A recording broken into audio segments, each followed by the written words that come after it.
பரபரப்பான 11வது வாரத்திலேருந்து யார் வெளியேற போறாங்க? ஒருவரா, இருவரா அப்படிங்கிற அந்த எதிர்பார்ப்புல கண்டிப்பா இருக்கும். எஃப்ஜே இப்போ நேற்றே வீட்டுக்குள்ள சொல்லிட்டாரு. அவருடைய டார்கெட் 70 நாள் தான் இந்த வீட்ல வாழணுங்கிறது. நான் 70 நாள தாண்டிட்டேன். நான் டார்கெட் அச்சீவ்டு அப்படின்னு சொன்னாரு. கண்டிப்பாக அந்த மாரியான நபர்களை எப்படி மக்கள் உள்ள வச்சிருப்பாங்க? கண்டிப்பா வச்சிருக்க மாட்டாங்க. எஃப்ஜே பார்த்தீங்கன்னா, அந்தரத்தில தொங்கிட்டு தாங்க இருக்காரு. டபுள் எவிக்ஷன் பண்ணி அவர அனுப்புங்கப்பா அப்படின்னு நம்ம சொன்னாலும், எஃப்ஜே திடீர்னு மேல போய் அமித் கீழ வந்துறாரு. அப்போ சிங்கிள் எவிக்ஷன் வைங்கப்பா. ஆதிரைய மட்டும் அனுப்புங்கப்பா அப்படிங்கிற மாரி சொல்றோம். பட் எஃப்ஜேவை ரசிக்கிறவங்க நெறைய பேர் இருப்பாங்க இல்லையா? அவங்க எஃப்ஜேக்கு வந்து ஒரு வாய்ப்பு.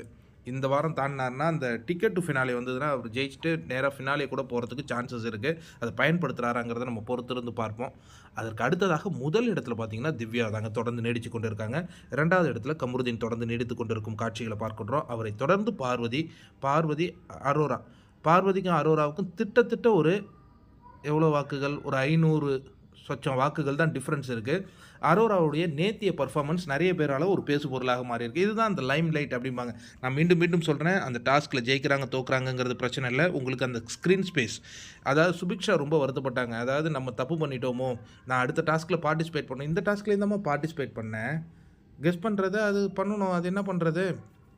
அவங்க அங்க எல்லாருக்குமே ஒரு பொசசிவ்னஸ் நேத்து வந்துருச்சு. பொறாமை வந்துருச்சு பார்த்தீங்களா?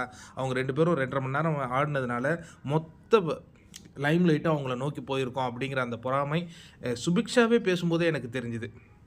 நெறைய பேருக்கு எது ஏற்பட செய்யும் தான். பட் அதுவே அவங்களுடைய வாக்குகள இன்க்ரீஸ் பண்ணுச்சுன்னா, இன்க்ரீஸ் பண்ணியிருக்குங்கிறது இன்னொன்னு வந்து அரோராவுடைய கடந்த 3 வாரங்கள் இப்ப எனக்கே அரோராலாம் பெருசா புடிக்காது. ஆனா, நம்ம அந்த விமர்சனம் அப்படின்னு வந்து பேசும்பொழுது, அந்த பாயிண்ட்ஸ்னால இப்போ சொல்லும்போதே அந்த பாயிண்ட்ஸ்லாம் நல்ல பாயிண்ட்ஸாவே இருக்கு. அது அவங்களுக்கு கண்டிப்பாக கெயின் ஏத்தி தருதுங்கிறத நம்ம இந்த இடத்துல கண்டிப்பா சொல்லியாகணும். அவரை தொடர்ந்து சபரி. பெரிய அளவுல எதிர்பார்க்கப்பட்ட போட்டியாளர் சபரி தான். டைட்டிலே வின் பண்ணுவார் அப்படிங்கிற ஒரு எதிர்பார்ப்பு இருந்துச்சு. பிக் பாஸ் வீட்ல ஆரம்ப கட்டத்தில அப்படிதான் எல்லோருமே அவர ப்ரொஜெக்ட்டும் பண்ணாங்க. என்ன காரணம் இந்த சரிவுக்கு? ஒரு நல்ல பையன் தான். அதில ஒண்ணும் மாற்று கருத்து இல்ல.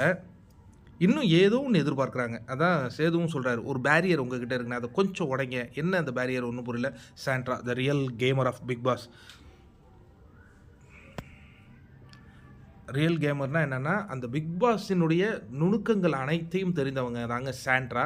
அ ஆனா ஒரு சின்ன டிஸ்டர்பன்ஸோட ஆடிட்டு இருக்காங்க. அதுவும் ஃபுல் இன்வால்வ்மென்ட்டோட இறங்கி ஆடுனாங்கன்னா, வேற லெவல். ஏன்னா, நம்ம திங்க் பண்ணாத பல டைமென்ஷன் அவங்க திங்க் பண்ணக்கூடிய ஒரு ஆள்.